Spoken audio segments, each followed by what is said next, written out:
hope you guys are dancing with us. You can't see us, but I hope you feel the energy. Regardless of the guest, everyone always starts dancing. Okay. Great. Thanks, friends. Welcome for being here. Wow. Thanks, friends. Welcome for being here. Welcome, friends. Thanks for being here. I'm Mallory, the teacher. I'm Rachel, the beginner. And we have a special guest today. I'm Shubhangi. Shubhangi! Shu! We call her Shu, lovingly. Probably heard about her in the first podcast. Lovingly as Shu. Yeah, Shu's a real one. We love her. She actually brought in, what was it? Pumpkin loaf cake bread. Pumpkin loaf cake bread. I said it was great twice, which means it was truly great. Exactly. Because the first one's always obligatory. Yeah. The baseline. Like, even if it's trash. Everyone's like, oh, thank you so much for bringing it. And Yeah. they're like, oh, it's fantastic. They're like, thank you so much for bringing it. But yeah, it was great. And Rachel is also painting her nails right now. Yeah, so if you hear some clicking, it's actually the nail polish. And if you hear a random, oh shit, it's because I messed them up. The clicks could also be my $7 press on nails from Rite Aid though. So Rite Aid doesn't sponsor us yet. This is where that could go. Yeah, if you're Rite Aid, if you are a rep for Rite Aid, feel free to reach out to us. Anyways, Shu, thanks for being here. Thank you for having me. Yes, this is Shu's first podcast. Yes. We just love Shu. We're not sure yet if she's here completely against her will or not. But. We had mentioned it, so we've been mentioning this for a while, and then today when she showed up, we're like, how's today? And she was like, yes? I guess. I was like, I guess I'm appropriately dressed for it. I was like, I'm in a leggings and a sweatshirt, but yeah. And then you guys were like, we're not doing the video, and I was like, phew. That happened to us the other day, that too. would have gone south real quick. You would have been like, actually, it's a hard no. Yeah, it's a hard no on every level. You're like, it's like my phone rings. It's like, oh, guys, I'm so sorry. Immediately. Like, you didn't hear the ringtone. That's actually truly why your friend just called you now. You're setting up the foundation so you can leave. You're like, yes. I might need you to call in 10 minutes to save me from a situation. I was like, listen, don't ask any questions. Just call me. She's like, did you pack a bag? I will say Shu not never, but she doesn't usually answer calls when we're hanging out. And she's answered like 3 calls, and she's made a few as well. And I'm like, it's feeling real iffy. I feel like we're on like a date that's going south, and she's like setting up all of her lifelines in case she needs to leave. Also, wait, Shu, move your mic a little bit closer. Yeah, because we speak very loudly, and you don't speak as loud as us. So I just want to make sure. Yeah. It also might help if you like rotate this way, so that way you look at someone. That's what I was going to say. I think that's why I'm not. Oh, okay, yeah. Lady had the same issue, so. Yeah. Lady was like this just the whole time, just going side to side. She's like in and out. Yeah, she was in and out. She was just like, but that's like ladies projecting to the masses. That's very ladies' personality. Which is like, why we're so happy to have you here too, because you and Lady are so different. Yeah. I feel like all of our whole little like OG crew of students are like, you're all so different. I think you call it just like the OG crew for being original instead of the motley crew that we truly were. Oh gosh, I love all of you so much. But she has become truly like one of my best friends. I love her so much. We had this very infamous time that we reference a lot. Was this last March or was it February? It doesn't matter. No one cares. They're like, we don't care. Get to the point. But we had a moment like a year and a half ago, early 2020, before everything shut down. It was March because it was the week before. Okay, it was the week before. Before. Great. As soon as you started talking about the event, I was like, okay, great. Now I know our timeline. Because you were like, was it February, March? And I was like, I mean, I've known you for like 2.5 years. So I need to know exactly what event we're referencing. You just had spoken about a month, and I was like, a lot had happened. Wow, this says a lot because to me, that is like a very critical point in our friendship. And you're like, I don't know what you're talking about. And I'm like, the moment. I mean, I would consider my birthday, September of 2019, to be the critical moment, which we'll get back to. Yeah, well, I mean, put a pin in it. But like, just like a quick side note, that's the day that Shu and I met and our romance began. But yes. Okay. So, March 2020. March 2020. I'll set the scene for everyone. You had just taken my class, and I'd always loved you because you'd been in my class for like 6 months of this was 7. So like whatever, September to March. Sure. Yeah. September to March. You do the math. We won't. And we were starting to talk after class, and usually you take another class. That's a very fun class. Yes. After my class, but we were chatting, and then we saw the warm up start the class, and I was like, "Oh, do you need to go?" And you're like, No.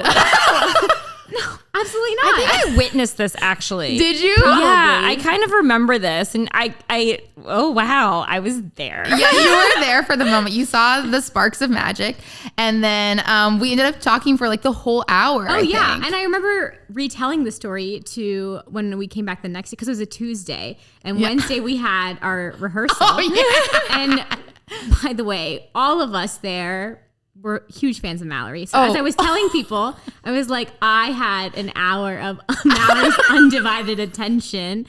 And you could say I was pretty popular. Yeah. Wow. You have not told me this. Oh, yeah, absolutely. You said you have like joked around and been like, I had an hour of undivided attention. That's from exactly Mallory. how I retold the story to Rachel and Courtney. Absolutely. Wow. I mean, our group chat is also called Mal's Gal. So if that just gives you an understanding You of told me that. I forgot about it though. So you could just say lightly. I mean, on the lighter side, we were obsessed with you. Wow. On the lighter side. Wow. I feel so loved. Thank you so much. Just note that with this type of passion comes very disgruntled fans who don't get the same amount of attention. Potentially. I don't know. She was out here missing classes though. I don't know. She was real committed. I don't know. Once you know what else got me though too was when you introduced the doodle planner to me. That was like a good bonding moment. You really set up a strong foundation for us to really bond that day. You were like, I want to see your doodle planner. And I was so not stressed, but I was like so adamant to be like, I can't forget my doodle planner for next Wednesday. So I remember packing it in my dance bag to make sure I had it. And then I saw you beforehand. I feel like you didn't even remember that you told me that you wanted to see my planner, but I was like, Mallory, I have my planner. Because it was the beginning of the year. Yes. So we had both, because I was like, I decided I was going to invest in like a really good planner. Yes. And I was like, I'm very happy with the planner that I got. And you were like, I am very passionate about this planner that I have. And I was like, I'm quite passionate about the planner I got. So we were pitching each other why ours was like the greatest option. Yes. And the thing that really sold me is you're like, no, mine has like a mood planner. And you were like explaining it with like tracking your habits. And I couldn't quite visualize because I'm like more of a visual learner. Right. And so then, next week you're like, oh, I remember this because it was so cash. You were like, oh, I brought my planner. And I was like, oh my God, yes, I can see it. And you showed me. Yes. Which is very vulnerable because I've shown people since and I'm like, oh, you see all of my mood for this month? Well, because you had asked and I didn't even think twice about it, but then I was like, but I'm also very private. Like it is because it's your journal. So it has everything, not just like your events, but also like the habits that you have, the things that you like. And then like the mood is obviously the most vulnerable or the most open. And you were like, can I like look through it? And I was like, oh yeah, of course. I'm glad I asked for consent. Good job, pass me. But it was like, that was the selling point. I was like, yes, this is now the best planner. And I bought it for 2021. Yes. We both did. Yes, we did. Yeah. And the 2022 one just came out today. Okay. I was like, I need to talk to Shu about this. I thought about this like a week ago. I was like, oh my God, I bet it's time to get our doodle planners. Yes. Because I would they sell like out to fast. interject. We're also not sponsored by Doodle Planner. But Amanda Rachel, I love you. So if you're listening to this. Yeah, actually, you should sponsor Shu, just like as a person, because she's out preaching the gospel, as Rachel Lamb would say. She's very evangelical about this planner. Yeah, Rachel Lamb and Shu are the best PR people. So like if you need someone to be excited about your stuff, like authentically, you should reach out to them because they will talk about it. And my email address is... And my management team, contact me. Yeah. Your people, my people. But yes, so I feel like you set up a strong foundation. Yes. But now we are like best buddies. Yes. Like we're almost inseparable. Yeah, almost inseparable. Yeah. we're actually all three in a book club. Yeah, Yes. we are. That's a different, yes. Oh, That's that our was other life. That was another level. I feel like we are, well, also fun side note is that we had a fun like inside joke as our group chat name. Yes. But now it's called Blood Sisters because we are so close that our periods have lined up. I don't know if we're actually all synced up this month, but that's, another podcast, another day. Oh, yes.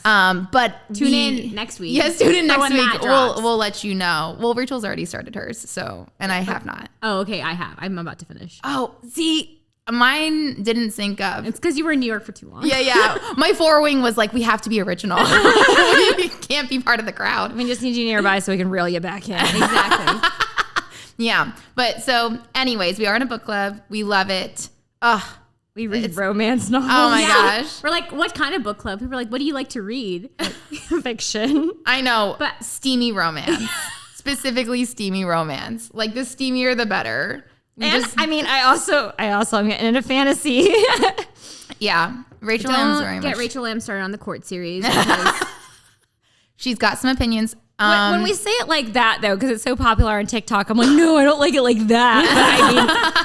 But it's just the first 2 books. Yes. Are so good. Well, okay, but also this is the thing we keep making fun of her about because Rachel M she was like, you're never gonna read the first one. I did this to myself. So she told me every single plot point. And when you get Rachel Lamb started on something, it's not like a quick like, oh, here are a couple of spark notes. Also, I should note that we were sitting next to each other for 10 solid hours in silence, both reading.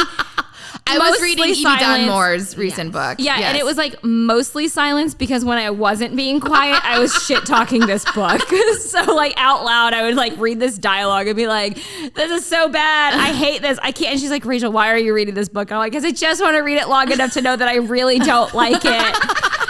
And we also and want that's to. how Rachel lives all of her life. Yes. And so now 5 books later into the court series. I'm like, "You should read this." Yeah, she's like, you should really read it. And she's like, just read the first 2. And I'm like, all you did was talk shit about this book for 10 hours. And the entire plot. That's yes, the other and problem. you told me literally Yes. everything that For happens those who in don't it. know Mallory, Yes. Mallory likes to go in any book, honestly in anything in life, really truly blind as I Like she doesn't even read the back of the book, which No. I don't fault you for because there was one romance book where they put a key plot point in the back of the book. Yes. And then so you get to like 30% through the book and they make this big reveal and it's like, oh yeah, but you guys said this in the back of the You book. deserve each other, right? No. It was 99% mine. Sally Thorne's second book, she did Hating Game. Which is becoming a movie and Yes. coming out on December 10th. We have lots of opinions. But Yeah, also not promoting. But also not I just because wanna- we're not sponsored, but because we're truly not enthusiastic about it. But like we also just want to point out that some people love the court series. Some people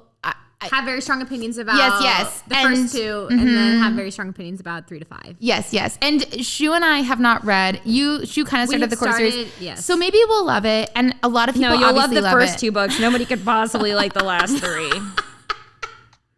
Again, you know what is really great is people who listen to this are going to be like, well, they keep saying Mallory's really hot and cold, but it seems like Rachel Lamb is really hot and cold. Well, go back to New York and I need my space. You're running off on me. I know, I feel like this is the most hot and cold Rachel Lamb is during our podcast. I just like really want you to read this damn book so we can talk about it. And like this has been a conversation I've had with Mallory for like maybe like 8 weeks now. And I'm like, I really need you to read this book. You also we'll be like in the middle of something that's like very passionate or very funny and you'll be like, oh, I really want to make a reference right now, but you haven't read the book. So I just really need you to read the book. And I'm like, I'm not going to read the book. And then she won't let me spoil it because she might read the book someday. It's really infuriating, actually. I'm going to sit here and cool down with my seltzer water. Also, to clarify, I feel like you should tell people the speed at which you read because you just said 8 weeks into people 8 weeks is like maybe a book, maybe half a book. So you should clarify how fast you read. So the first book I read in that 10-hour period that I was sitting next to Mallory the entire time. I got to the end and I was like, okay, well, maybe I'll read the second book. Then I read the second book and at 4 a.m, they got a text saying, just finished the second book. It was phenomenal. I think you guys should read it. And that's kind of the cycle that we go in. And I think we saw Rachel Lamb fall in love for the second time. Well, and when we get excited about books too, I like recently because Rachel Lamb was talking about a book. I don't even know if it was the court series or a different book or some like Russian communist book. I don't even know. Oh my God, that's another one you gotta read. She was like, she had like sent a text, and then I was driving, and when I left, there was like maybe one text that had happened, and then 10 minutes later there were 40 text messages in our group text, and so I sent them a screenshot of my alert, and I was like, what happened? What did happen? What did we come back with? We're like, nothing, but. Yeah. Was it court series or was it something else? No, I think it was the reaction. No, this was this was before. It was before the trailer, so it couldn't have been that. I don't know, but now I'm gonna find out. Are you gonna pull up the evidence? I do remember being like, oh, nothing, but which now that none of us can remember what it was. It really was nothing. It really was nothing, and not like emotionally effective. Yeah. Effect. That's not any of the right words. I think it was some casting news. So the other thing that we love to talk about is when our favorite books get destroyed by Hollywood. Rachel coming in with those biting one-liners. Yeah, we do talk about casting, and then we go, well, if we were to cast it, who would we cast in it? We're a very opinionated I group. also feel like because you come from the industry, that's what you're Sure. I love. Okay, so here's what I also love about Shu. Book fans though are like really obnoxious. Yes, we are obsessive. But I also, side note, I love that Shu talks about Hollywood like she's like the industry. Like I don't know, she just like makes us sound so legit instead of just like our new PR person. Yeah, Shu is the best PR person. Like absolutely, and she's like an expert on residuals, as we know. She's gonna give a TED talk on it at some point. But yeah, do you want to see my check for $25 that after it went through SAG was like 16? Thank God your rep doesn't take a cut of things under $100. My reps are like, it's not like, just wait till it at least hits $100.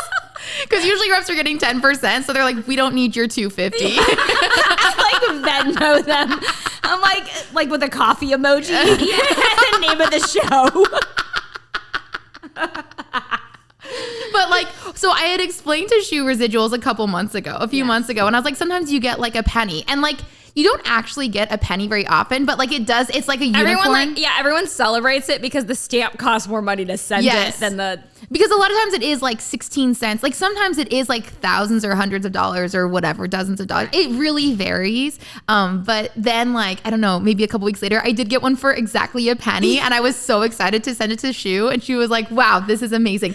Also, you're wildly impressed with any amount, which is also really good, because she's like, that's money, that's a penny you didn't have. That's her philosophy. Absolutely. She was like, I got $3.24, and I'm like, that's a coffee you didn't have yesterday. I kind of want to put that on a shirt. That's a penny you didn't have. Yeah. Absolutely. I was like, anyone who ever mocks anyone for a penny residual, which I guess is like, it's actually more of a unicorn, but I'm like, that's a penny you didn't have yesterday. Yeah. I'm going to invite you to bring your mic closer to your mouth again. And it cost them 49 cents to send it to you. Yeah, but now not with direct deposit. I was going to say it's a direct deposit now. I do direct deposit now. Do you not do direct deposit with residuals? No, but I should, because I actually didn't get residuals for like 3 years because it was, I think they were going to the wrong address. Yeah, because when I got my SAG eligibility, I was living in California, and I didn't join SAG because there was no reason. I had no theatrical agent, and so I had like just like the eligible, and then I worked a show, and just like I didn't know that day players got residuals. I don't know what I was thinking, but like, and then I looked and I was like, holy crap, I have like 2.5 years of residuals, which was a sizable amount of $220. All those missed quarterly $25 checks from the 2 lines that I had on a canceled TV show. Because, I'm just out here living my dream. Yeah, we're out here thriving, in case you're wondering. We're like the working. Life is really what they say it to be. Yeah. Yeah. Glorious? Yeah. I thought we were going to say starvation. One and the same. But yeah, so gloriously Mallard does it for the art, obviously. Yeah, obviously in it for the craft, and I don't know what you're doing, but and look at me now. I just want to be one of those actors where I could like complain about being like, it's just like a network show, and I just want to be like a lead on an HBO show that like means something, But then we'll get there and we will actually say that and mean it. I want that to be my problem. I want it. Just like I have the problems now that I complain about when like $22 residual checks. There's an actor in California being like, I just want to audition for TV and film. I know. That was us. That was us, yeah. That was us. That was me 15 years ago. And again, look at me now. Yeah. All the way to Atlanta, where we have no friends and family. Well, we have friends now, but we came here pretty blind 5 years ago, got stuck together. Talk about going in blind. I really came out here with no job. I mean, that's like my Hollywood story. Yeah. Look at that. Full circle. Mallory goes in blind. Oh God, I really do. Sometimes it's unintentional, but it's just my MO. As my friend Jen says, no inhalers, just vibes.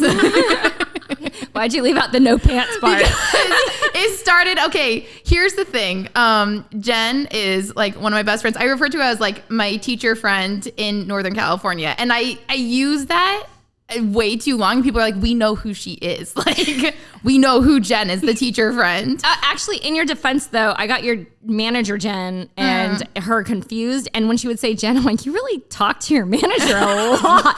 Which I give a lot of advice on your very, very intimate details of your life.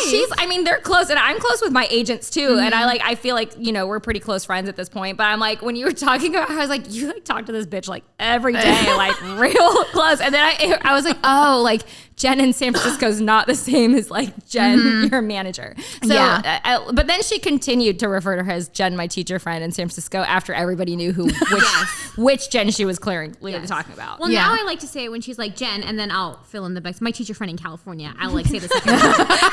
And I'll be like, yes, absolutely. She's famous. Yeah. As she should be. As she should be. We all love Jen. I mean, Rachel Lamb's only met once. Yeah, you met her once in person. Well, it's funny because when you were on Instagram. And she took a dance class. Yes, she took a dance class. When you all followed each other on Instagram, when you were on Instagram, they would reference each other's lives to me because I'm not on Instagram. Yeah. And so they would be like, oh yeah. I'd be like, oh, so Rachel Lamb's like, in Turkey. And she'd be like, I know, I saw on her Instagram. And I'm like, she's like, and then she had this specific meal. And I'm like, how do you know that? And she's like, it's on her story. Like, and I was like, okay, great. Or like Rachel would be like, yeah, I saw Jen redecorated. And I'm like, what? I didn't even know that. So it's just, you kept referencing each other, and I kept forgetting that they knew each other from class that they took together that one time. But yes, so everyone loves Jen. Shu has not met Jen in person. No, but I'm a huge fan. Huge fan. Jen gives great advice, in case you're wondering. Yeah, I don't know. She's wonderful. But so Jen was like talking about how like I don't really plan. I'm getting better. She's rubbed off on me, but like I'll go to places without like my water. I'll like lose my phone. I'm just kind of like a little bit of all over the place. And she's like, yeah, you're like. She was like, your motto is like, no inhalers, just vibes. And I was like, yeah, that's me. And then recently for Halloween, I was like getting ready. Rachel Lamb and I were getting ready in our like cute outfits or whatever. And the original plan was that we both bought fishnets and we're going to wear like black leotards or bodysuits. We're like over 30, you know what we could do? We could definitely still be slutty vampires. Yeah. And I was like, I'll get like cat ears or something. But like it's the same base of a costume. Instead, Rachel Lamb goes and purchases like a fancy... I got a little carried away at the costume store. The day of. Yeah, I went in for teeth and I came out with a Victorian dress. So like I'm ready for a Comic-Con. So I sent Jen a picture, like a selfie in like a full body mirror, and it's like me and like my fishnets and a black leotard, and I was like, my costume tonight, and Rachel Lamb was in the back in her Victorian gown, and she was like, Mallory, why are you naked? And Rachel Lamb has a full costume. So then the phrase became my motto, and now in life is no pants, no inhalers, just vibes. Our next t-shirt we're selling. I think it's really going to catch on. I do too. Well, and I got a feeling about this one. I might just have it on a pillow. Oh, that sounds oddly sexual, which means I'm into it. I'm into it. Yeah. You're going to have someone show up to your room, like a Hinge date, and it's going to be like, no pants, no inhalers. Just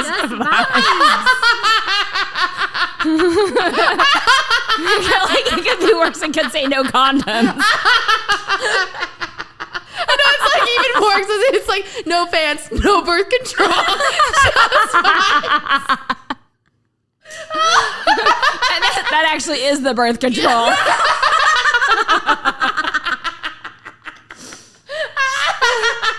I have to do it now. I feel like we're either going to get a lot of viewers for this or like lose them. And if we lose you, we didn't want you anyway. Oh gosh. Hello, Ellie. We have a cat. we have to explain it since, this is not a visual podcast. My cat is rubbing her face on the mic stand. So. On the very expensive equipment. Yeah. She likes to like taunt you. Like she's like, especially like when you have food or drink, sometimes she does actually go for it, but she's like, I'm just going to show you how close I can get to things without actually touching them. Like, it's like that sibling that's like, I'm not touching you. And you're like, your finger's a millimeter from my face, you asshole. Yeah, she misjudged that. She got so close, her ear touched. I was like, what was that? Anyways, so Shu's here. I think we're like 30 minutes into the podcast. I guess we can start. Like, what's your background in dance, Shu? Were we doing the romance podcast, or were we? I know you're Were like we doing the podcast on residuals? Which guest star am I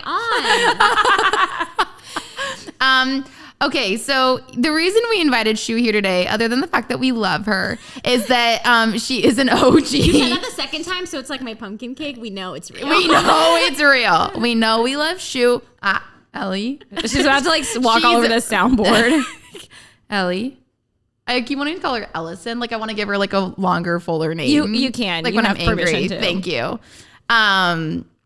But Shu, okay, we'll start with the basics.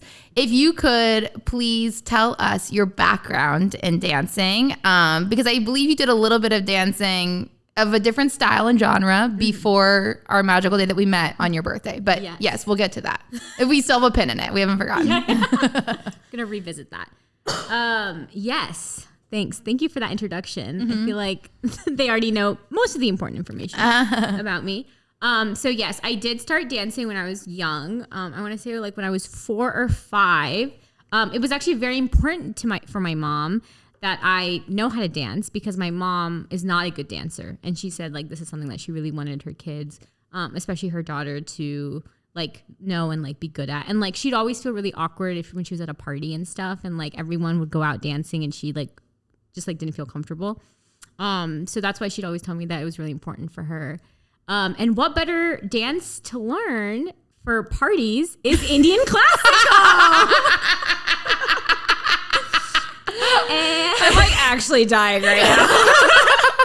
I didn't know that backstory with your mom, and that's why you did that style. If you ask my mom, she's like, why like was I put in dance class? It was because my mom to this day still like she doesn't feel comfortable enough going on to like the dance floor or like any type of like dance. Like she just like self-conscious. So she was like, I don't want my kids to ever feel like that. So it was really important for her. So like she would drive like 30 minutes to take me to this dance class. And it started off like it was like as all great dance classes as a child, start off in the garage of someone's house. And it was like 7 of us little Indian girls. And I like did not know this. I know. And I'm like so in it. I know. While also trying to fix my nails on my like 9th coat. You've been painting them for like an hour.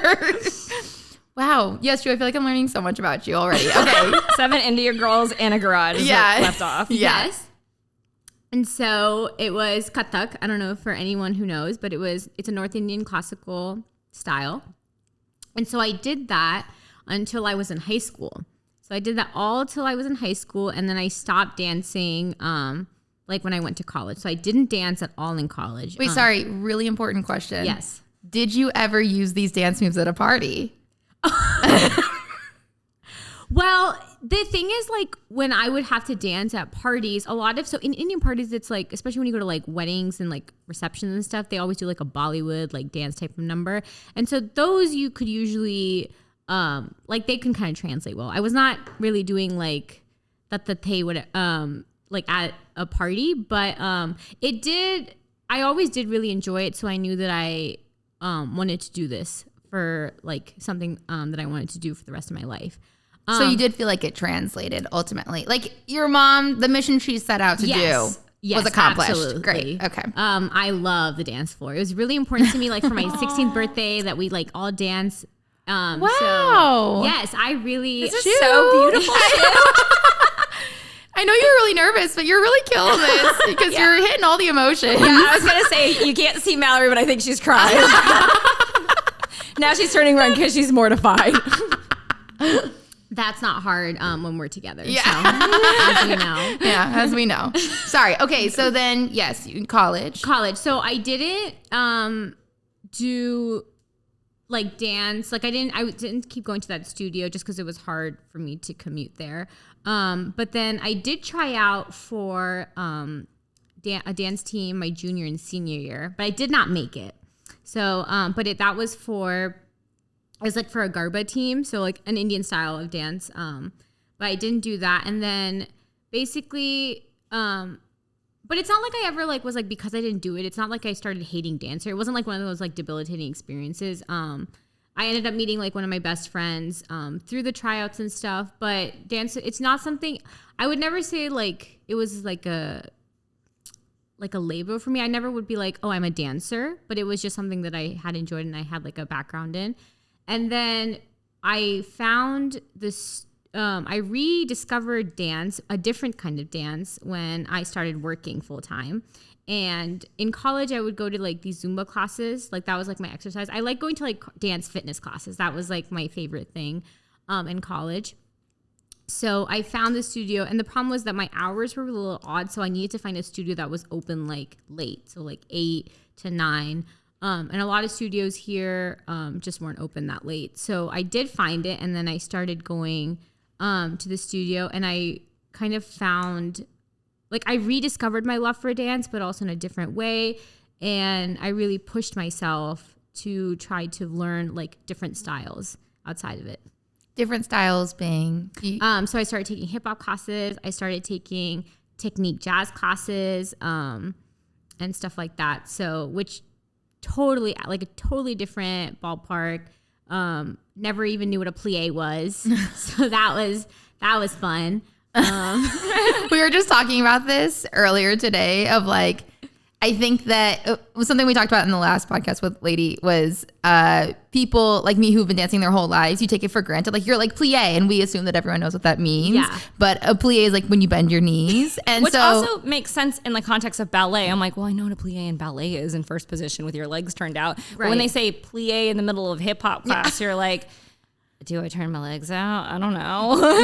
yeah, because you assume like a first position plie or a second position. Like it does feel like or maybe you're like, maybe it's the way you use your muscles. Like I even had that thought where I'm like, am I supposed to be like squeezing my ass? I don't know. Like what do we do?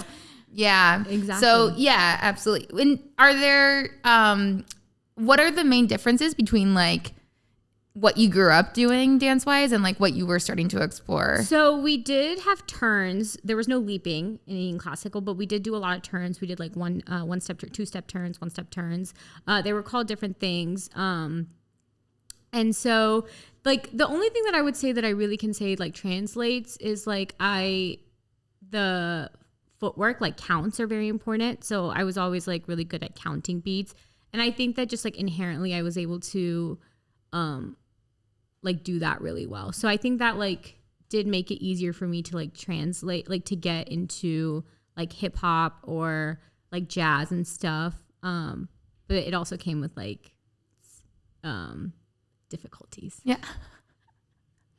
Yeah. What were some of the difficulties? Well, like for one, it was like so I had never been to a ballet class. Although they did say that like if ballet is just like, people always recommend taking a ballet class for any type of dance that you do. Like even if you're a hip hop dancer, they're like, you should take a ballet class.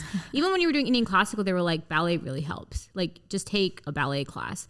But I had never taken a ballet class, and I had never even heard like, I think like I knew vaguely what like first, second, third position was, like the concept of it, but I didn't know truly what first position, second position, like that was, turnout, that just like those words weren't used.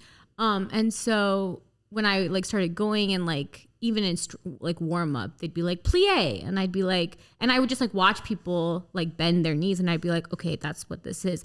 And then I would go to like a different class, like a different style of class, and they'd be like plie, and I was like, and I'm like, okay. And then I'd watch them do it too, and then I would start to recognize what that means, even though no one explicitly ever tells you what a plie is, at least not in my experience. So that was one of those things. Yeah. I said this earlier, but I was so happy that you mentioned this earlier and I'm mentioning it now, because as a teacher, I am putting that in the mental bank, because I think I said I've like said it maybe 3 times in the entire time I've taught adult beginners. I'm building a phlegm in my throat because I keep laughing so much. We just said we didn't need extra water with our tea. Well, I have a whole, I did get a whole jar of some.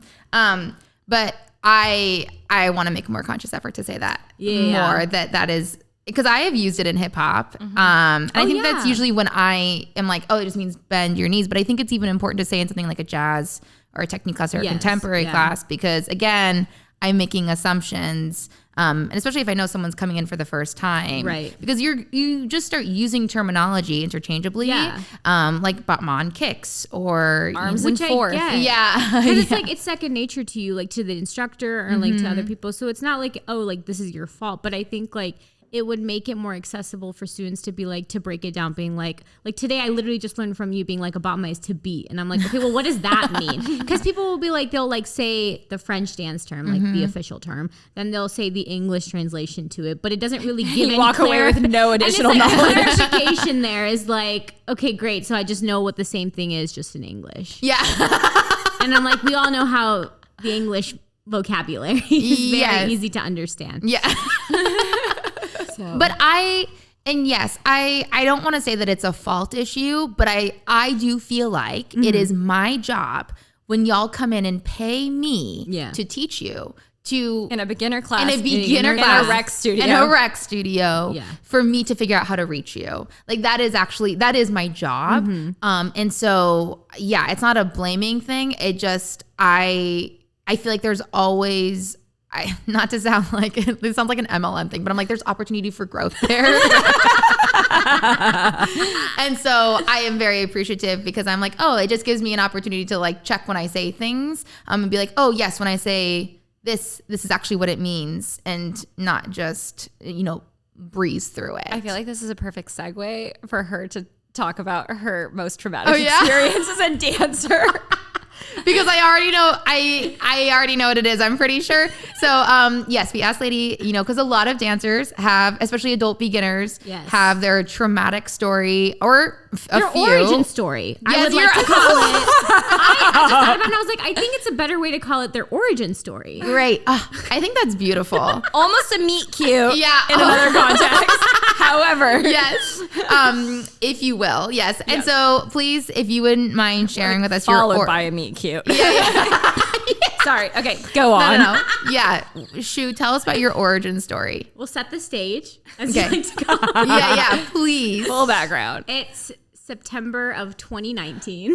And I can only say this because I know you might think this is crazy. I mean, I am obsessed with Mallory, but the only reason why I know this date is because it was my birthday. So it's not that weird that I know the first time I met her or the first time I took her class.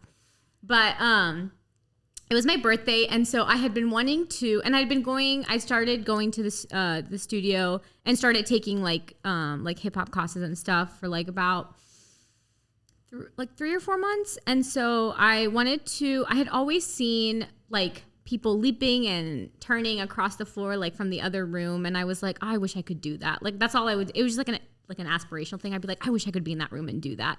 And so I ended up asking the studio owner and being like, I'm really interested because I was taking she was teaching a beginner jazz class, so I was like, I'm really interested in like upping my turns and leaps. Like I just want to up my technique. And so she recommended this class on Wednesday. And so because she was like, the class that I was watching was on Tuesday, and she was like, don't go to that one was going to make you cry. She was like, don't do that one, so go to this one. And she knew. Yeah. It's almost like other people had taken that have been on the show before and cried. She was like, come to this one on Wednesday and like see how that goes. And so I was like, okay, great. So I go. It's my birthday. I'm excited. I'm nervous, obviously, but I'm excited. And so I don't know for people. So in adult rec studios, it's a little different in that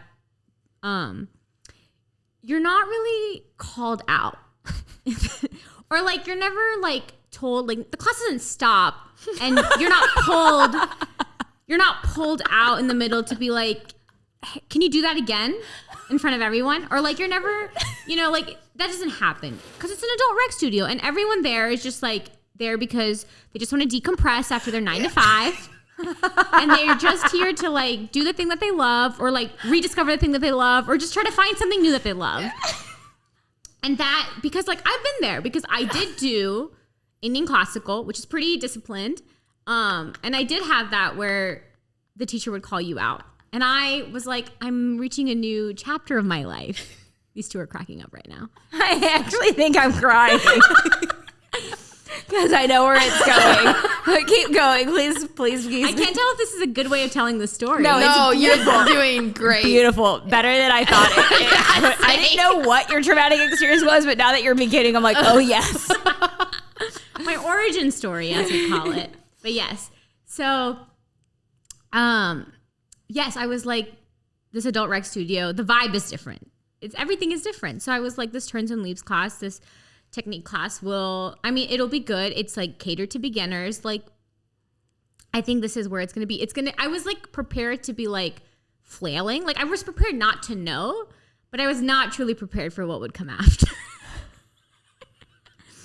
So we do across the floor. We do warm up. It's fine. Everything's great. Love the playlist. It's the same playlist to 2021, by the way. But we love a classic. Kesha never goes out of style, you guys.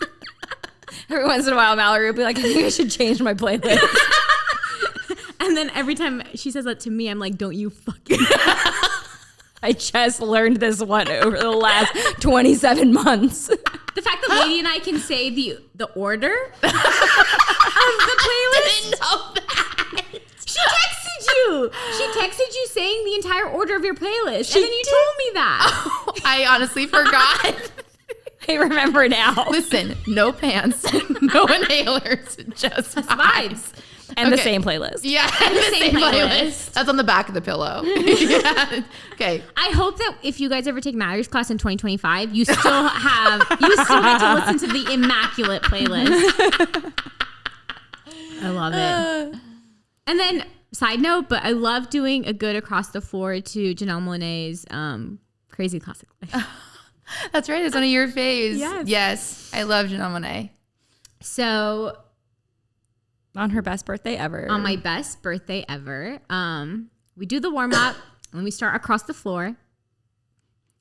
We do across the floor. I can't even remember the exact things, but I probably sounded like, well, yes. Okay. So it wasn't like I was the first person that was given notes. But I think I saw and I was like, I was getting nervous. Well, first of all, the first thing was that like, and I should have prepared myself, but I was like, you do 3 at a time. Like 3 people go at a time across the floor. So already it's like, oh, people are going to watch you as like you go across the floor. But I was like, it's fine. It's fine. And then you go and then I saw Mallory was like, and then she'd be like, what's your name? First, she asks you what your name is. So great. Publicly, everyone needs to know. She's gesturing, pointing, by the way. Thanks. But she's gesturing, pointing. She's like, what's your name? And then she'll like point with her finger and like the come hither motion. And she'll be like, come here for me. And then she'll put you in the center of the studio where there's 3 mirrors. There's a front, a side, and the side, right? For just in you some and her. studios. Yeah. In some dance studios, there's 3 mirrors. And she says, can you do that for me again? And then you do it. And then this is like one iteration of it. There are multiple iterations how this could go down. But then she'll be like, how did that feel? Or like, she'll be like, I want you to try this next time. And right now it sounds really innocent. It sounds great. Like, wow, this teacher's taking such a great interest in your work. But for someone like me who, A, does not like the spotlight, B, does not like to be put in the middle of a room, C, does not like to be put in the middle of a room where she does not know what she's doing, it can be very daunting. And so, of course, Mallory sees me. And she sees me doing some, I think it was like a basic like chaîné, like step chaîné, like turn. But also, to be noted, I didn't know what a chaîné was. So that was how we were going in that class. And she asked me to do it, and I do it, and I take it as a good sport. I think so. I don't remember being like anything, but mentally what was going through my mind was like, I'm never, ever, ever coming back to this class again. I'm like, I guess it's just not for me. Like, you know, like we tried. I love the second person plural for yourself. We tried, we put ourselves out there, you know, but I don't know how often I can take being called out in the middle of class. pointed to. Brought to the center, asked to do the exercise. Then been asked to debrief that exercise, doing it after. So it's not like you just do it and then you're like, okay, great, you move on. You're like, how did that feel? And you're like an asshole if you don't tell, like, if you're like, no, it felt better. Although to Mallory's credit, she'll always be like, it's okay if it didn't feel any different or if it felt worse. You can say that. Obviously you're not. Dance is for everybody, just so you guys know. Yeah, this is not meant to be. This is not meant to be the story of there's this one person who's listening to this being like, yes, I'm out. I'm going to sign up for that dance class. I'm going to do the thing. And then they hear this story and then they're like, and they put like all their stuff back. And so like slowly unpack their like dance bag or whatever. Deregister. Yes, I will pay the cancellation fee.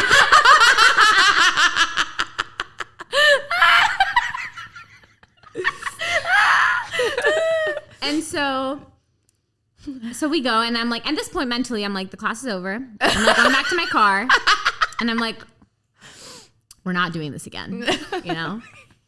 And cut to me be like, what a great class. Like,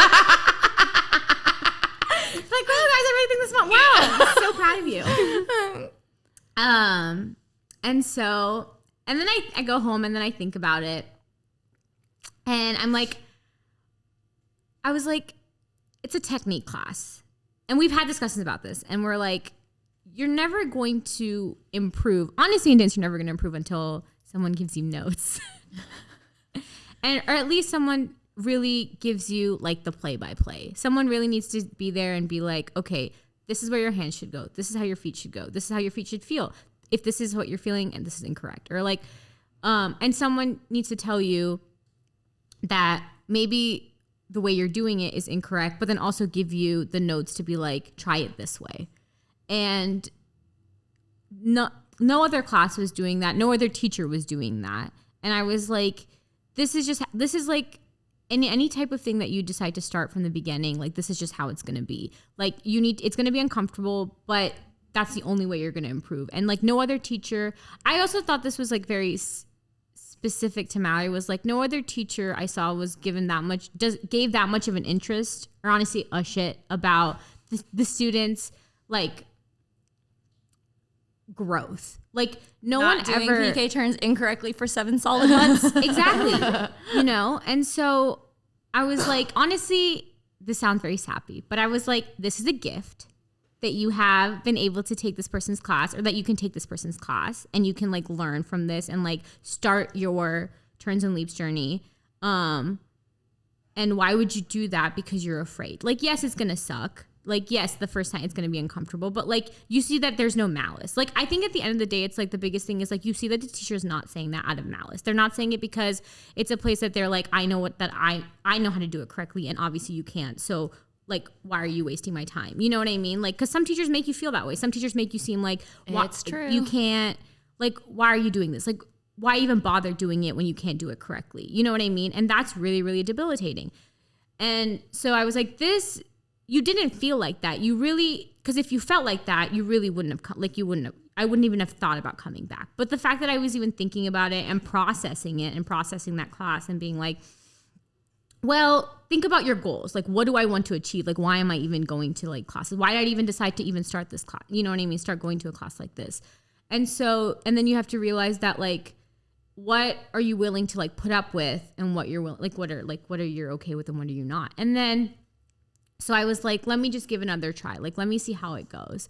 And like, you know, I'm lucky to have you as a teacher, but I was also lucky for the students that were in that class at the same time. I met like some really incredible people, and some people who like, there was a community in that class that was like, if you didn't know it, they would like stand with you and like go through it with you even before. Like, I know Mallory would have explained it to me, but it's also nice when a student takes out of their time and is like, yes, this is like the correct way, or like, this is how we can break Rachel it down. Lamb does this all the time. Yes. I'm very grateful. I feel like I have like 20 assistants in my class every time. Well, because also like when you're not doing well, someone will come up with you, so you're not by yourself doing it. And they're like, it's like, because sometimes this happens where like you're mismatched, and like when you're new, you want to be the last person, and then you're like, oh shit, I'm the last person. Right. Going across the floor by myself to an entire room of students looking at you because they already finished, and you don't really assess this until you're looking at them. And then it's always nice when like someone's like using their whole time in the hour they paid for, and they come back and then they go across the floor with you again. So that way you're not by yourself, and then like you have someone you can follow as well who kind of knows what they're doing, and like that was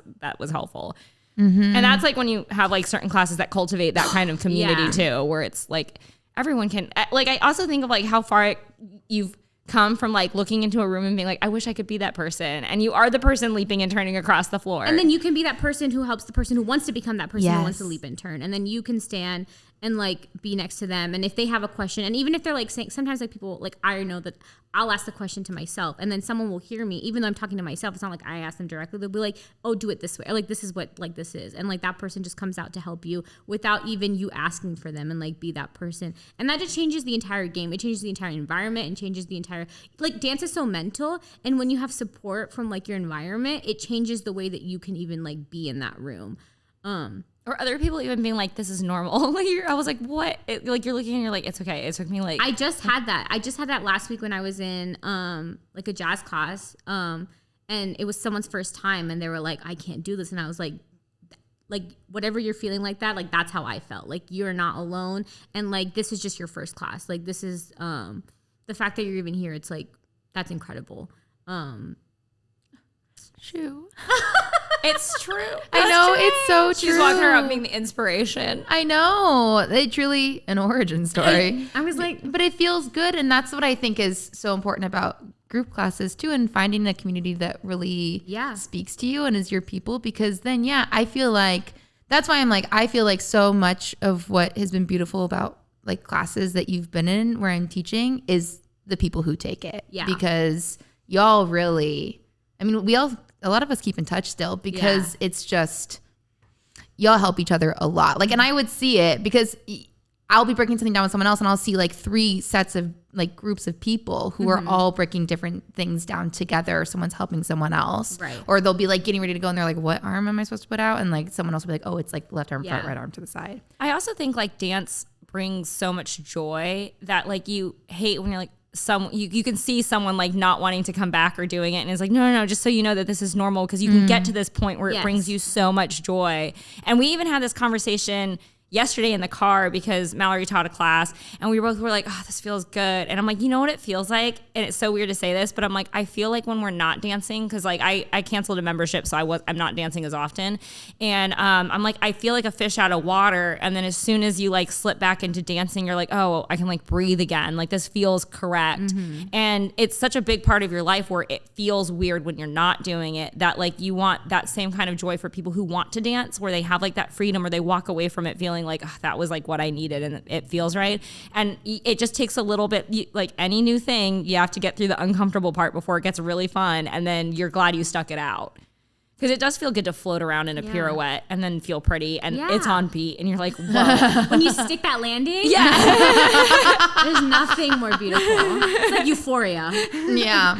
Yeah. And you did keep coming, which is... I did. I mean, clearly. That'd be awkward. Yeah. I'm like, and that was the only time we ever saw Shu. And then till today. But yeah, you did, to your credit, you kept coming. And you like upped it by like being in some rehearsals for a while too.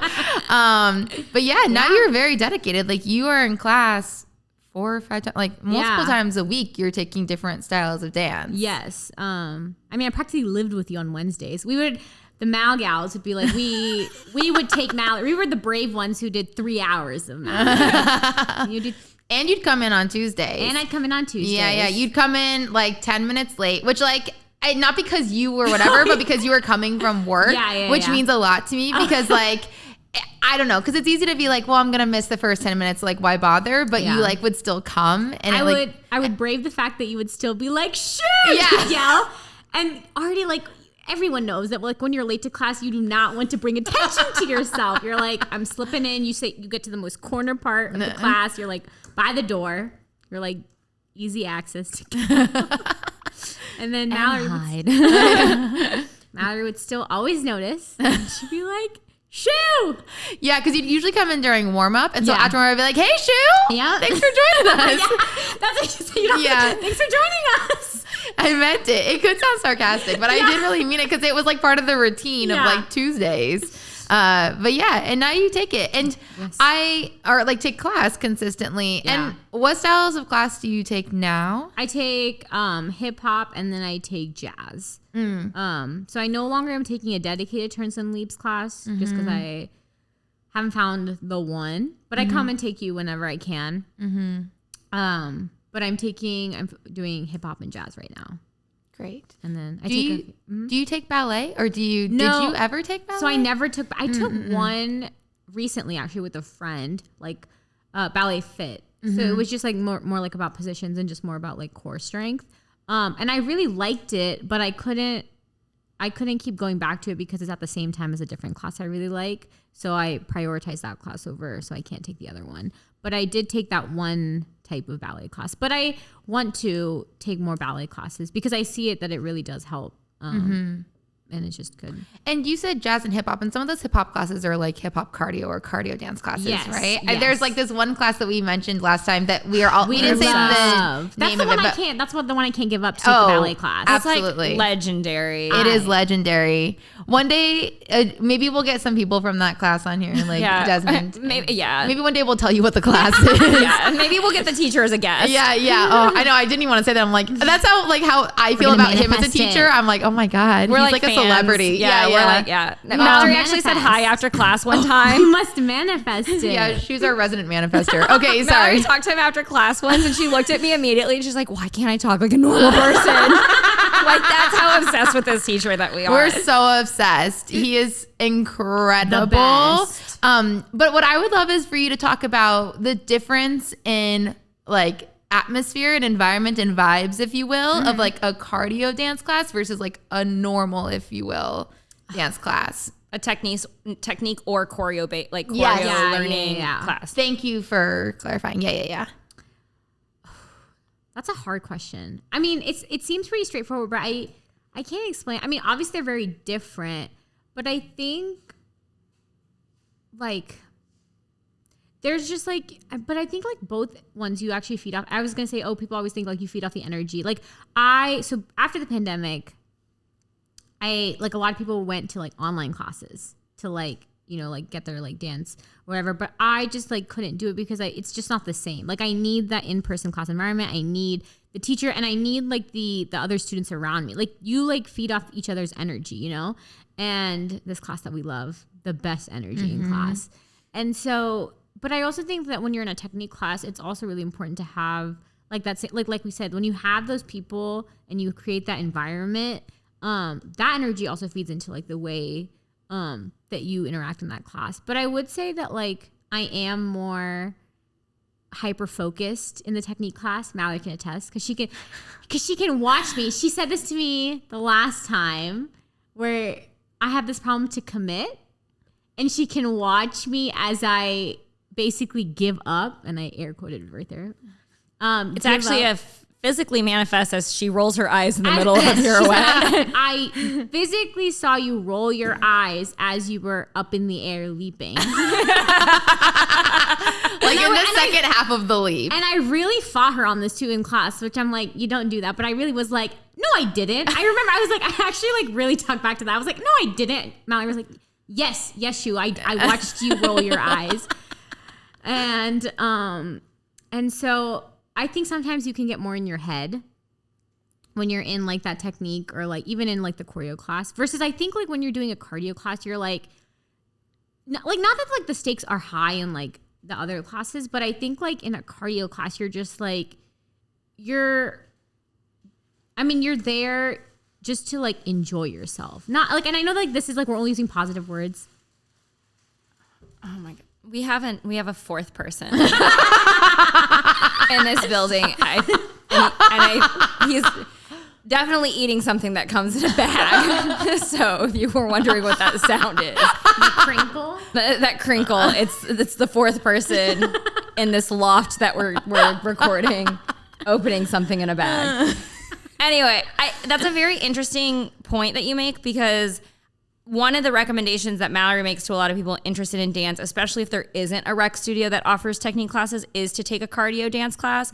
And something I learned from the same cardio dance class is, and I describe it like this, which I don't know if it's the best way to describe it. I'm like, that particular teacher Miyagi's you into like dancing better. Yes. Because you don't realize you're doing so many basic dance steps, whether it's a step touch or a grapevine. And then when you're in that class, he's doing step touches and grapevines and you see modifications of those. And then because you're repeating these steps, one, it gives you a capacity of learning choreography that you didn't know that you had before. So instead of like they break down the steps, you learn them over the 40 minutes of the class after the warm up. And then at the end, you break into groups and see how much you retained. And then like you do it all together. In this class, because you're doing the choreography over and over and over again for an hour, your brain starts remembering choreography and it's not, you don't even realize that you're doing it. And then you go back to like, I didn't start to see improvement in my dancing until I took like a couple of these cardio dance classes. And then I would go back to a choreography class and I was stunned at how much I was retaining choreography. I got to the point where I could like, there is a point in my dancing when I started that I couldn't mark dances and then do them, but then I could mark and then be able to retain it. And it was, I think, solely because I was doing these cardio dance classes. And it gives you the capacity to learn like how to dance on beat because you're doing it again over and over and over again for an hour.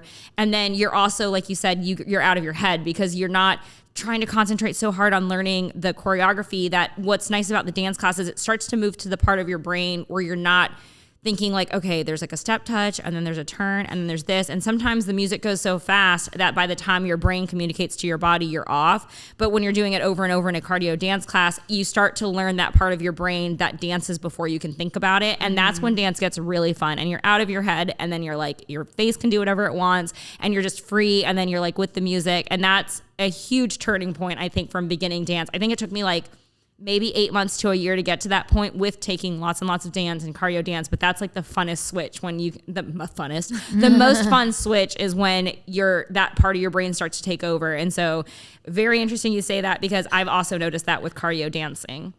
And most cardio dance classes, like this particular class, you're doing the same choreography the whole time. But even ones where you do different songs and you have choreography to each one, you're getting to practice dancing to different songs over the course of an hour, hour and a half. So you're not just dancing to this one song the whole time like you would in a choreography-based class. You're practicing dancing to maybe something that's more R&B, than something that's a little more pop, than something that's a little more 2000s boy band. Like you're practicing to a lot of different types of music. And that is where I think also your brain doesn't have time to think about it. Like you're just like, oh, and then sometimes like there's a song that comes up because I think Level Up, he plays Level Up a lot, which we all love. Yes. It's like a different moment. Yeah. Okay. It's like the moment. Yes. This is how I feel. Like that's like when everyone goes off. Because it's like towards the end-ish. Yes. Like you're like 80 to 85% into the class. Doesn't do it sometimes. Oh, it's gosh. like when you get that class, it's almost like a gift. Yes. Oh, it's so good. Also, and, like, and to that, there's another song, like the song, like she's dancing like a stripper. It's weird. It's so funny to see like the same dance move. There's like a kind of I don't even know if there's a name for it, but it's like the step throwing. There's a difference when someone's step throwing to something that has like a hard sound, like Level Up, and then there's another one that like moves a little bit milkier, like the dancing like a stripper, and everyone picks up a different personality with the same moves.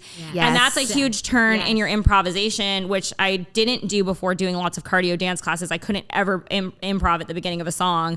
And then after that, it was like, oh yeah, like I'm feeling like you just choreographed a routine to a song that was like Petty. It was called Petty, I think. Yeah. So then you're like doing the entire routine like this character with, talking about being petty, and you feel that and I feel like you only really realize that if you take a class where there's choreography and you get to do it to a lot of different songs, and then you can feel the same choreography change through the different songs with the different beats and whatnot. So that's something that... And it's fun. And it's fun. And you don't know you're doing it. No, it's... like you said, I think that you get Miyagi'd into it a little bit. And the reason that I always tell people to take cardio dance classes is because... And I don't teach cardio dance. Like, to be clear, I'm not like...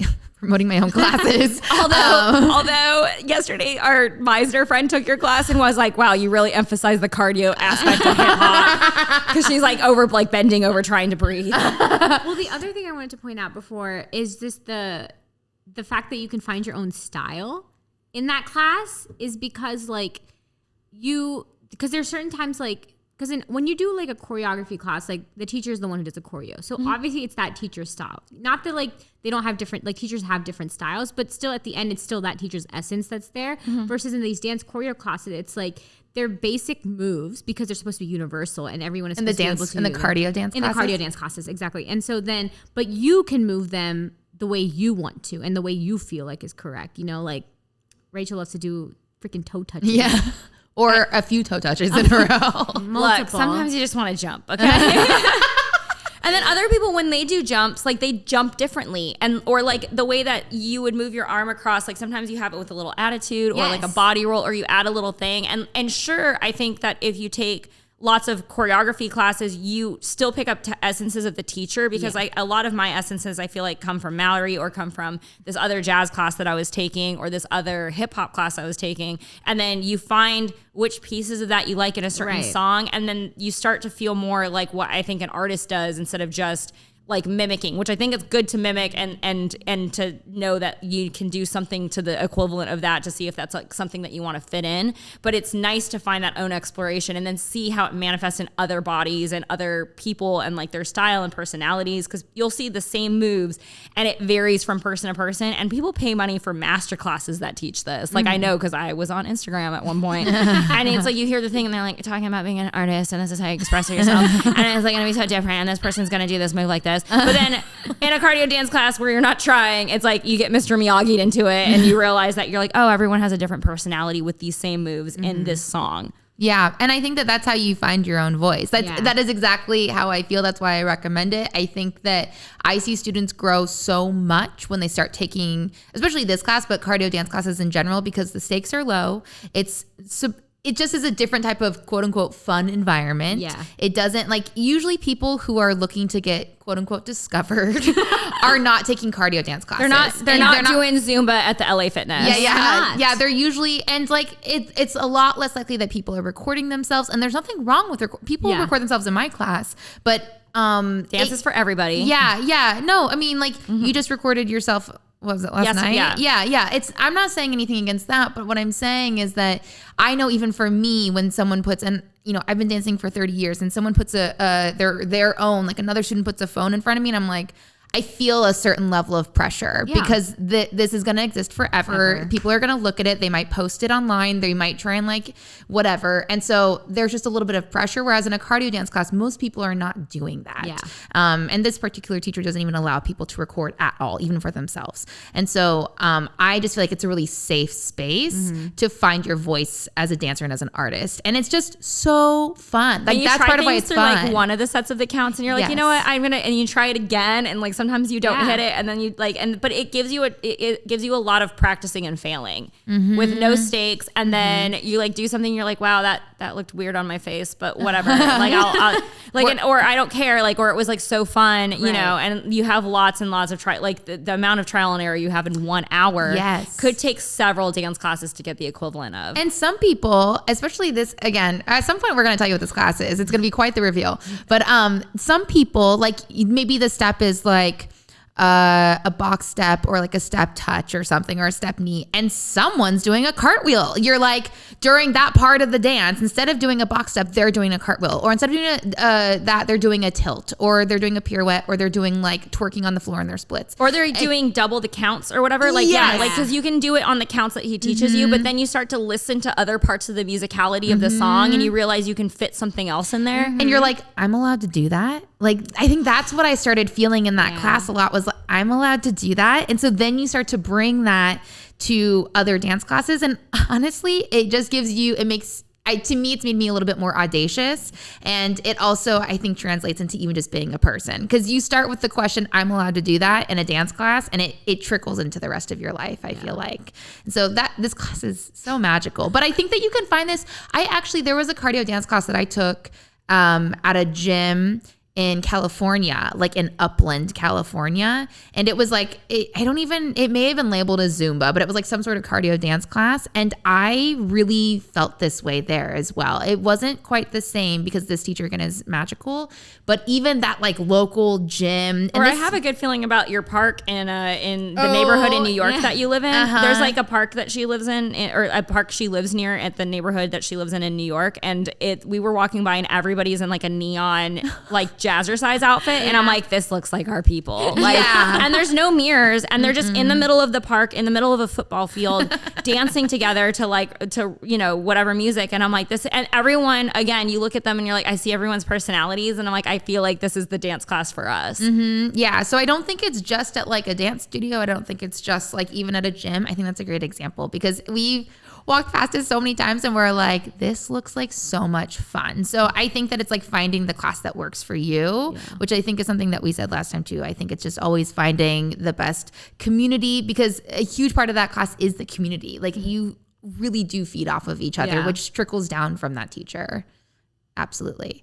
So I have a question now, Shu. And are there things that you feel like having trained in dancing as a dancer that you feel like you've learned that have translated into like your everyday life as a person? I know you already asked me this question before, so I was like trying to mentally prepare. But so before we did this, she was like, can you just give me an idea of a couple things you're going to ask me so I can mentally prepare? She was a Virgo. Notice. Another version of this question is, do you think the trauma you experienced in Mallory's class has like that you would carry that kind of fortitude into any other aspect of your life? The way that when you put it like that, yes. Couple of earth signs. Rachel M's a Capricorn. To something just for reference, I don't know if this helps like jog the way that you think about this. When we were talking about this with Lady, I had mentioned that I think that dance has changed my personality because I was I actually really related to the story that you talked about in the beginning with your mother, because I'm like, that was me, but instead of doing it to children I did it to myself. But I'm like, I really like hate that I don't feel comfortable with movement at all. As an actor, movement is a huge part of what we do. And like in any basic movement warm up, I hated it. I hate the way my shoulders feel when I reach my arms over my head. There's so many things that I'm like, I hate going into a club and kind of like wanting to move. And then you're like, oh, the minute you start, you're like, am I on baby? Like you second guess, all of a sudden you're aware of your hands. Like there's so many things. But now that I feel that I've been taking dance classes, I feel like it's really altered an aspect of my personality. So that's kind of like the, Yes. Okay. So that's exactly where I was going to go. I was like, it's my personality. And I see that I have changed a lot in like my work, and that I am more like, I am not afraid to take risks. I also like and know what I need to do. I think like this sounds so regimented. It's not that I'm saying that like, no, I'm like, dance is beautiful. Like very, it's not that the classes we take at the adult rec studio are like regimented. It's not like you're going in like some teacher's yelling at you, like, like how they have it when you're like 12, like a ballet studio at the bar. It's not like that, but I think that they're like, as an adult, when you put yourself in that space, you're making the independent effort. Like no one is forcing you there. It's not your mom telling you that you have to go to dance class at like 3 p.m. You're making the conscious effort that you want to improve in this space, or you want to do this. And so I started to see that in my life. Like the hobbies that I pursue, it's like I realized that like, yes, I want to do, like Rachel Lamb, something I love about her is the fact that she wants to learn everything and anything. That's my favorite thing about her. It's a blessing and a curse. It's just like the Before I die, I'll speak 7 languages. Absolutely. If you like talk to Rachel Lamb, you will, sorry. I think that you will, every time I talk to her, you learn something new. You'll never go out of that conversation not learning something. And so I think that like going into that, like just in dance, I was starting to be more open to be like, oh, I found something interesting. Yes, I want to pursue that. Or yes, I think that's interesting. Like, let me do that. And then I started to not be afraid to like take my space. Like Mallory's like always said this about people like in dance classes. Like you want to take the space. Like you're paying for this class. You should take up your space. Like you should like use your space, take your space. Like don't let anyone like, don't try to hide. Don't try to feel hidden. Don't let anyone try to hide you. And I think that don't let anyone rush you across the floor. Finish your whole time across the floor. Finish your whole time across the floor. And and like don't get intimidated by other people, you know, because that like you can feel like that. But once you start to become more confident and you start to like put it out of your mind, that kind of translates into like the way that you like live your life, I think. Because I've seen that happen more where I'm not afraid to like stand up for what I think or like stand up for like what I want or like the things that I think are important, like my values, basically. I know it's a very odd thing to like translate to, but I think like, I do think that like dance has made me, like when I feel comfortable and strong in dance class, I think that it translates into like my regular day-to-day life. I don't think that that's odd at all. I think that that's actually... You practice something as a habit and then you're doing it without thinking it and instead of something it's like muscle. Like I don't even think twice about it. Would you mind also sharing what your job is, like your work? Just like you don't have to go too far. I mean, as far as you feel comfortable, but just because I think, you know, Lady and Rachel Lam and I all being performers or like in the industry, if you will, and you're not in the industry, which I think is great. I'm like, please, how did you? But I can give a TED Talk on residuals. Yes, absolutely. Let's not say that I don't know. I'm just kidding. Okay, yeah. So I work in wholesale, loose diamonds and diamond jewelry. I work with my family, so it's a small business. And for content, like, I guess a little bit more is that like when I speak of the wholesale side, so we supply to like independent, like mom and pop retail stores. So not the chain stores, not like your Jared and Zales, but more just like your independent jewelry stores. So support local. Yeah. No, that's helpful. Thank you. I appreciate it. But I guess in a larger context, I guess why is that this space, especially, so when you go on the retail side, you do see a lot of females, like a lot of times, like people behind the register, like, and behind the showcases, they are like women. And jewelry is a very like women, like most of the consumers are women. But when you go more like backtrack to the, like the supply chain side. So when you go to the wholesaler, the manufacturer, that way it becomes much more of a male dominated industry. You just don't see females there. Like a lot, and it's very like nepotism. So like families will, like their kids will go and usually it's the son who will take over. And like, that's what's like kind of like primed. And so I didn't realize this. Like I've always been like someone who like doesn't speak up a lot, just like introverted, but always wanted to be on everyone's like good side, like people pleasing. And you start to realize that like it's very easy to get walked over. Like it's just easy to get walked over, period, like man or female, to be honest. Like but obviously easier when you're like a female. And then if people don't take you seriously, like I would always get looked over. People would immediately be like, oh, when is your brother taking over? Like, where's your brother? Like, when is your brother? Like I spent 3 months in India learning and like learning the trade. Like I was sitting in a manufacturer's office. I was grading diamonds day in, day out. And immediately it was like the next time they were like, when is your brother coming to learn? Like, when is your brother coming to sit? Or like, your brother's going to be taking over. Like, it was like, my brother's younger than me, but it was like, like nothing, like people didn't think twice about it. And that was kind of hard. I mean, I'm thankful that my dad has never made me feel like that. My dad has always been like, taught me everything he knows. He doesn't look at it as if like a male or female thing. My brother and I actually handle like completely different departments. Like I handle loose, my brother handles jewelry. Which is also kind of interesting because most people think that like girls will handle like the finished jewelry. But that has just been something that I have always, that I have been learning and trying to like work through and just like taking a stand for myself. That's wonderful. Especially given a conversation we had a few months ago where I feel like that wasn't the feedback you were getting, that you were like, really like holding your ground on things. Yeah. Well, so I think, is this the conversation where someone was like, you're not fun anymore? Yeah. That's the one. Which we can edit this out of. Oh, yeah. Okay. Yeah. No. It's fine. I mean, it was just that I started like, I just realized that like, I like to get things done very like efficiently, or I just like know that what needs to get done and what like can wait. And so sometimes people don't like that. Sometimes people don't like when you don't work at their own pace. Like, but there are certain times where I'm like, well,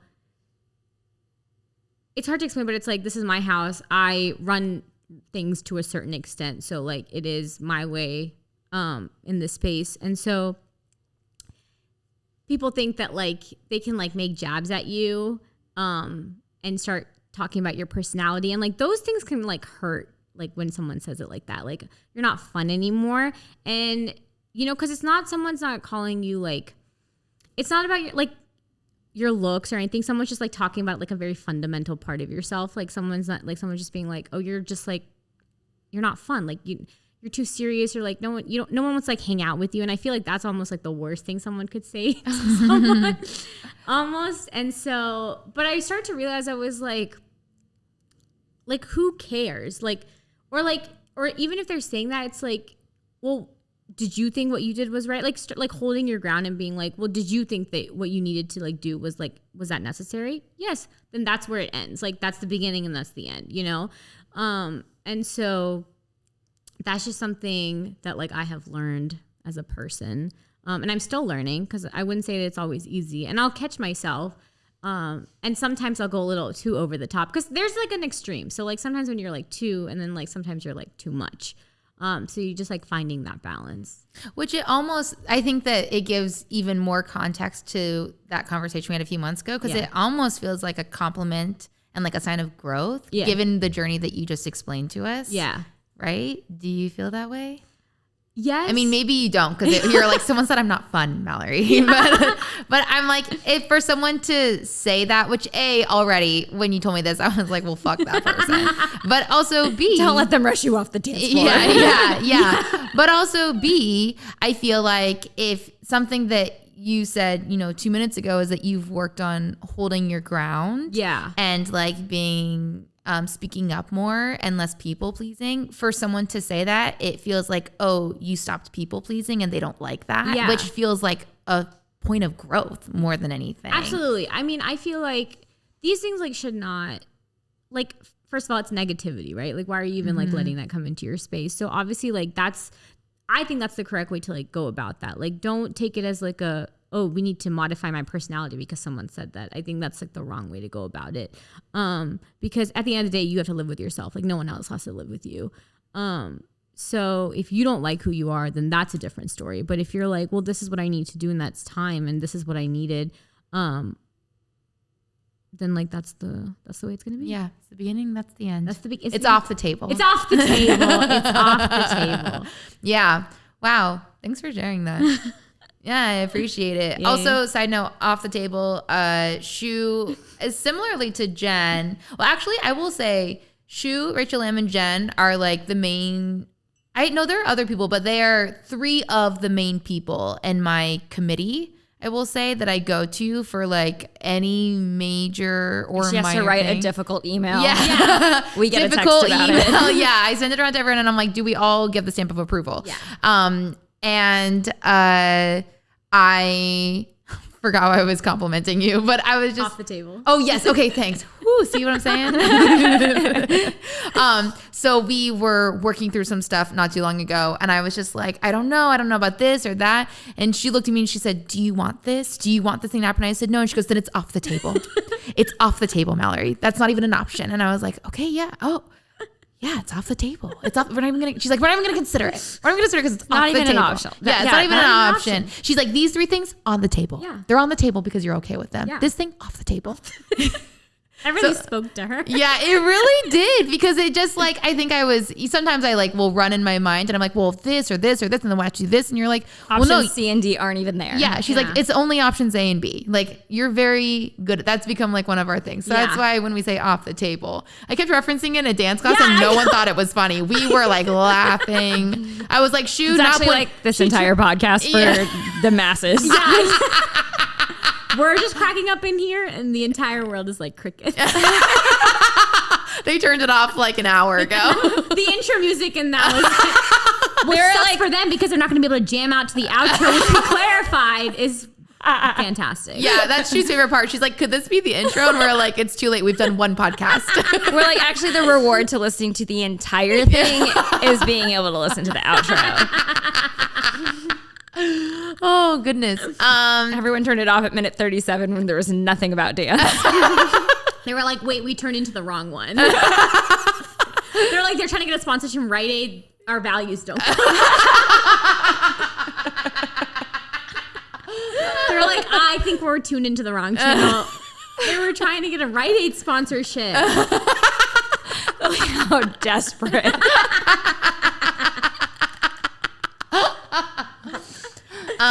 Great. So thank you for liking and subscribing. Yeah. We couldn't be here without you. Our loyal listeners. Join my army on Instagram of 800 followers. Army. Support us on all the platforms. Yeah. We say this jokingly. It's the podcast and YouTube. Yeah.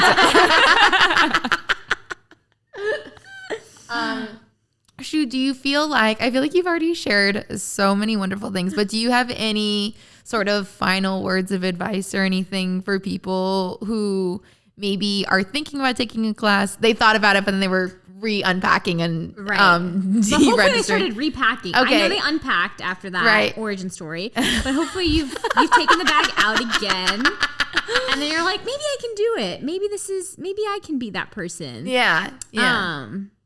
Yeah, I mean, I think that, I know this is a generalization, but like if you want to, I think if you've ever even thought about taking a dance class, and if something is not something that's ever interested you, I think you should bite the bullet, do it. The worst is going to be is an uncomfortable hour. That's the worst that's ever going to happen, you know? And even if it's wildly uncomfortable, you might grow. Yeah. And maybe you'll make a best friend out of it. But I think that like sometimes like I'm a person who needs to get more out of their comfort zone. And so, but I think that like you really do grow. Like it's such an over cliche and we all hate cliches, but like that's like really where like you grow the most is when you do that. And I'm not saying that every like the dance class you go to is going to end up being uncomfortable, but I say that for all the people like the nerves and like being nervous and stuff. And so, but I think that like if this is something that you want to do and like this is something that interests you and you think that this is something that can give you happiness, like why would you ever like try to go like stray away from that, you know? Like and the fears are never worth the outcome. Life is short, dance. Yeah. It's true. It's true. Thank you so much.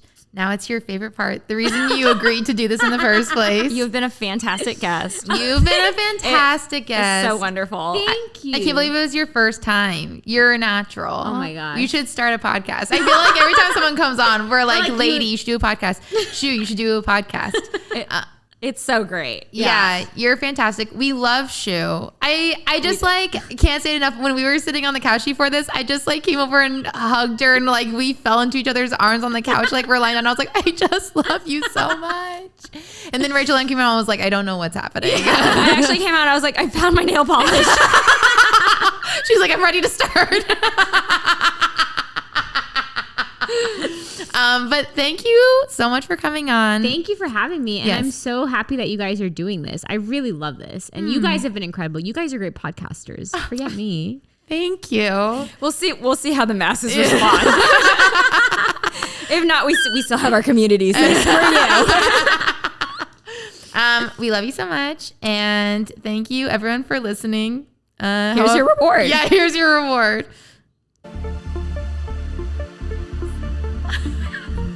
We're already dancing.